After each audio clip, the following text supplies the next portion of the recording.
সূরাতুল মুলক গাথা থাক। আমি নবী চাই আমার সব উম্মতের হৃদয়ে এই সূরাটা মুখস্থ থাক। আল্লাহু আকবার। এজন্য এই সূরাটা মুখস্থ করার দরকার আছে না নাই? এই যে আরেকটা সবক পাইলেন যে সূরাতুল মুলক মুখস্থ করতে হবে। রাজি আছেন? মাত্র 30টা আয়াত। কয়টা? এক মাসে কয় দিন? নিশ্চিন্তপুরে কয় দিন? এদিকে 30 দিন। তো প্রতিদিন যদি একটা করে আয়াত মুখস্থ করেন, পুরো সূরাটা কভার করতে, হিফজ করতে লাগবে কয় দিন? সবাই মুখস্থ করবেন? নানারা আপনারাও করবেন? আপনারাও করবেন? আপনারা চেয়ারম্যান, জনগণ সবাই মিলে মুখস্থ করবে এই সূরা। জনপ্রতিনিধি, জনগণ সবাই মিলে। রাজি আছেন তো? এটা আপনাদের হোমওয়ার্ক, বাড়ির কাজ।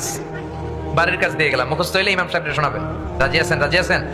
This surah is an eye opener for you. এই সূরা আপনার দৃষ্টিকে খুলে দিবে, আপনার ঘুমন্ত বিবেককে জাগিয়ে তুলবে, আপনার মধ্যে একটা পরিবর্তন নিয়ে আসবে।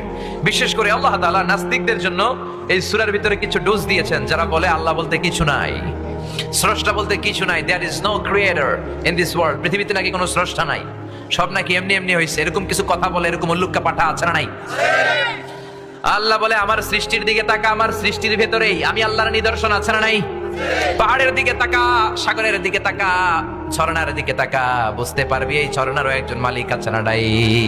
ঝর্ণা ঝর্ণা ঝর্ণা রে, বলনা বলনা বলনা রে, কার বিরহে পাগল পড়া তুই। সুবহানাল্লাহ পড়েন। আপনি যখন কক্সবাজারে যাবেন, the longest sea beach in the world, 155 kilometre গেছেন, গেলে দেখবেন কি সাগরের ঢেউ।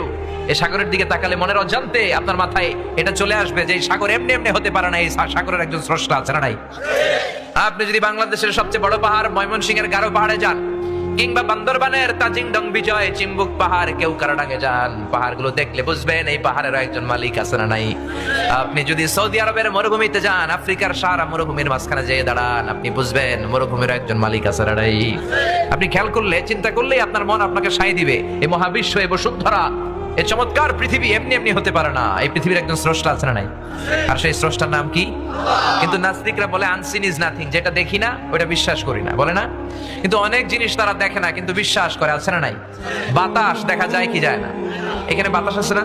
বাতাস না থাকলে এই যে আমরা ব্রেথ ইন করি, ব্রেথ আউট করি, শ্বাস নেই শ্বাস ছাড়ি, বাতাস না থাকলে শ্বাস নেওয়া যেত? তার মানে এখানে বাতাস আছে না নাই? কিন্তু আমরা দেখি। নাস্তিকরা কি বাতাস বিশ্বাস করে না? কিন্তু প্রথমে কইছে যেটা দেখি না ওটা মানি না, কিন্তু বাতাস মানে। ঠিক কি না? Do you see the air in the atmosphere? নাস্তিক পাইলে জিজ্ঞেস করবেন তুমি কি বায়ু